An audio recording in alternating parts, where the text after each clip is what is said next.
Hey everybody, Mike here in the BFH garage.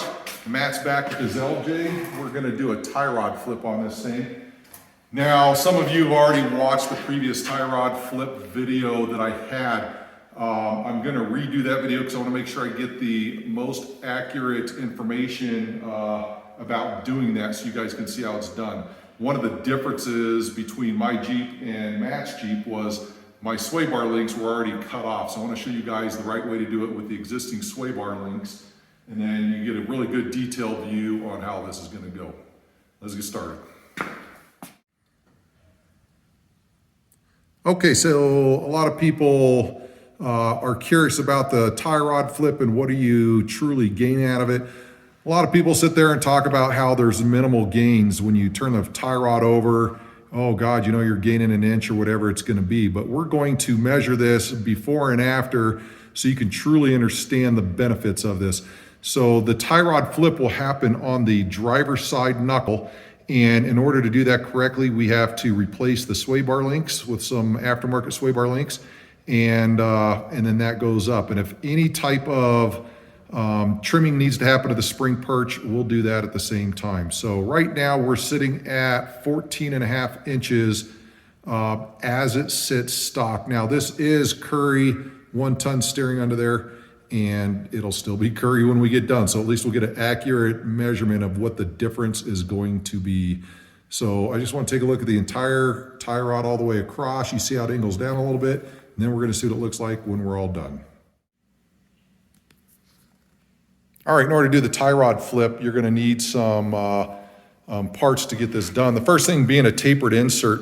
So there's a 3/4 inch insert here. What you do is you remount your knuckle to 3/4. This drops in, you weld it in around the top. The problem with that is if you leave this lip up over the top, then you're not gonna have enough room on the bottom side to get your old castle nut on. So they include a nylock nut to secure that. Now another option is if you want to get it machined, you can get your knuckle machined to allow that taper to slide down in the rest of the way, and then you can still secure it with a cotter pin and a castle nut if you choose to do so. The other component that is necessary to do this is going to be sway bar link brackets, and those have to be relocated because if you don't relocate it, then your tie rod will run into your stock brackets and it's just not going to work. So that's kind of a requirement there. This bracket kit here is sold by Black Magic Brakes. You can go to blackmagicbrakes.com and shop. They have Jeep stuff. They have all sorts of stuff there, big brake kits. So I highly encourage you to go there. No, I'm not sponsored by Black Magic Brakes, but they do sell nothing but the best quality stuff. So if you're looking for hydro assist components, you can go there as well. Sell some really good stuff. All right, let's move on. Okay, to get started on this project, we have to remove the tie rod. We have to remove the sway bar links from the axle side. Need to remove the shock so we can get the springs out, get the bump stop extension out, get all that stuff out of the way so we can get that inner C cleaned up, get it, get all the scale and the oil and all that stuff out there so we get good weld penetration. And that should do it. So let's get all this stuff apart. All right, so in order to get your tie rod end off, people try to use a pickle fork. They'll pound down on the top side of your castle nut. You don't want to do that. You're going to mushroom it out. If you come up and you see you got a flat spot here on either side, you can take a BFH and this thing will drop right out. Just like that, it drops. Then you can undo your castle nut and then it will go the rest of the way. So a little shortcut there. All right, now that we got everything disconnected out of the way, we need to prep the metal for welding. We're gonna do some test fits and things like that. Okay, I have the inner C all prepped, and one of the points of confusion last time, I was under the assumption that this was cast steel. It's not, this is forged, so there is no need to preheat your inner C when doing this modification. If you're doing any work on the pumpkin, for example, you're attaching a truss to it or something like that, then you need to preheat your pumpkin because that is cast iron. Again, this is forged steel, no need for preheat. So the Black Magic Brakes sway bar link relocation bracket here fits right inside the inner C. You're gonna see how it has a nice little radius there, and it fits right into the inner C. And the way to get this thing perfect is to put it up against your inner C, slide it down until the top of this one meets your old sway bar link, and adjust it to get this to fit perfectly. And then you want to clamp these two together. So you're gonna take a small piece of steel, put it there, clamp these two together, it stays put. You're gonna tack weld, and then you need to tack weld your gusset in place. That way it'll keep that bracket from moving. So, come over here and get my gusset. So the gusset is not perpendicular to the bracket. It needs to go up at a slight angle like that. So you'll get that tacked in, get everything tacked in while this is clamped here. Then you should be good to burn it in the rest of the way. Okay, as you can see here, we have the bracket clamped. We have a piece of flat stock that goes between. Your factory sway bar link is slightly wider than this. That's the reason for clamping it to that flat stock right there. And then you just want to verify everything is where you want it. You tack it in place, and then we need to tack in the gusset. So I'm going to re-verify this, and then we'll get to burning it in.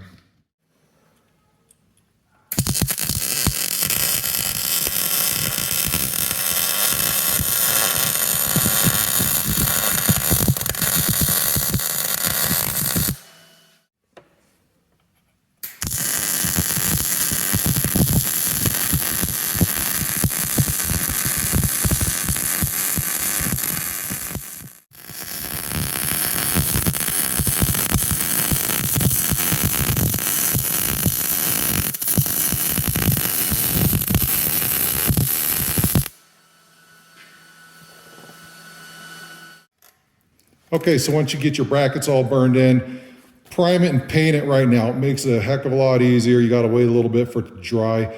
But in the meantime, you can start reaming out that driver's side knuckle. So we have these primed, we have them painted. We're not gonna touch them for a little bit. We'll go to work on that knuckle.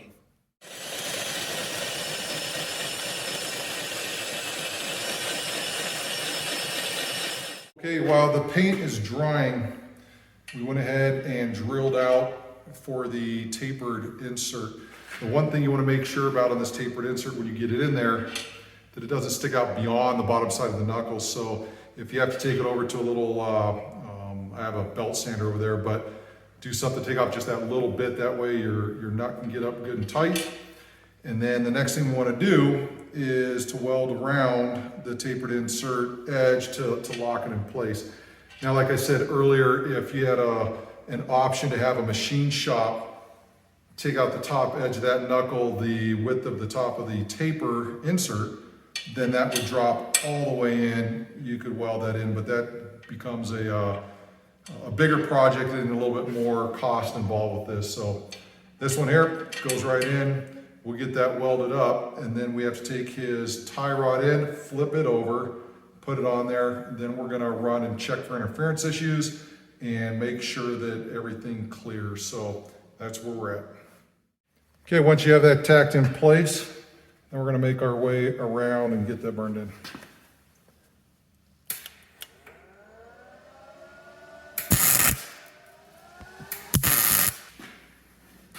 Okay, so inserts in, we got it primed and painted. You need to turn your tie rod over, hence tie rod flip, makes sense, right? So turn it over.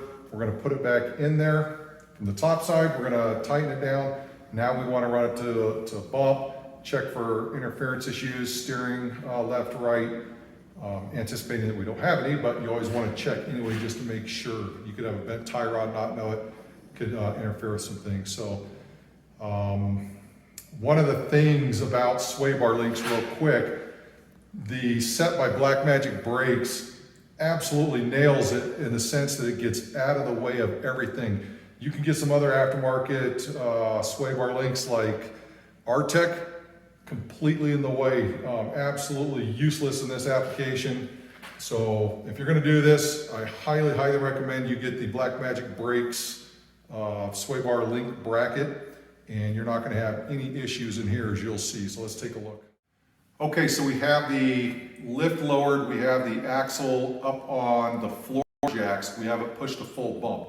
What we're doing now is we're checking for interference issues.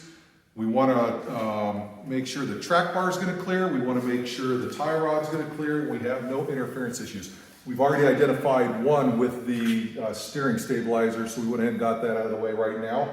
Now that it's at full bump, I'm going to show you what it looks like when that steering turns lock to lock. But you're going to see how tight some of these tolerances are.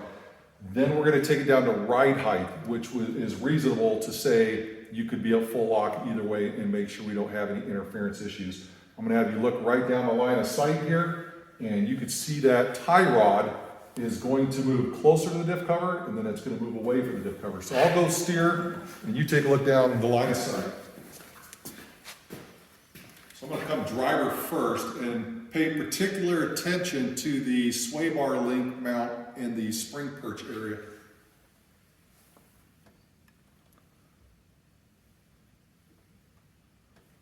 Okay, so that's full lock. We verified that that will go to full lock. So if you get up here, you can see how much room you don't have in that area. That is the purpose of this sway bar link. If you had the, for example, the Artec ones, this would be bashing right into it. So that is the purpose of these sway bar mount relocation brackets. Now you get the tie rod flip, no interference issues whatsoever. Now I'm going to turn it back to the passenger side.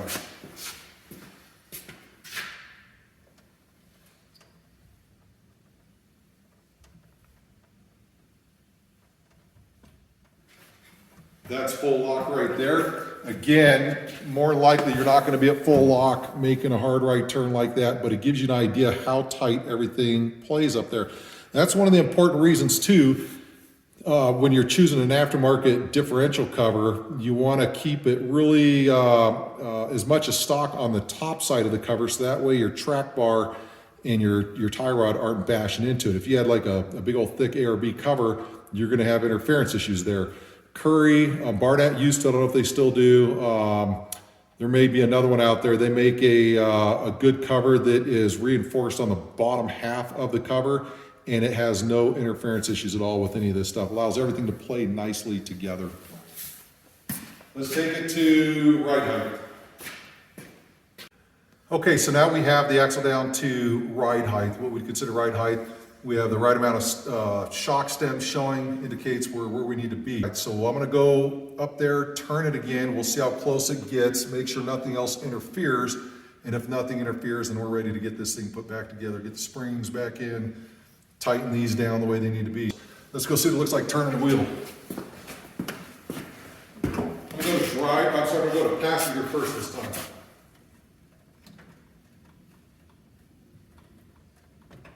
Any issues?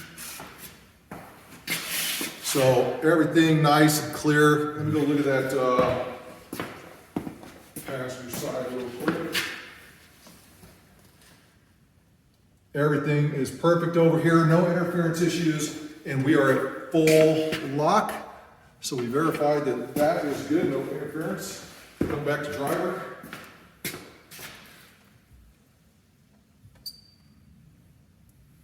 You see how that tie rod comes in quite a bit. That's full lock. Let's take a look now. And I don't think you get much closer than that. That's about 1/16 of an inch between the sway bar or sway link bracket.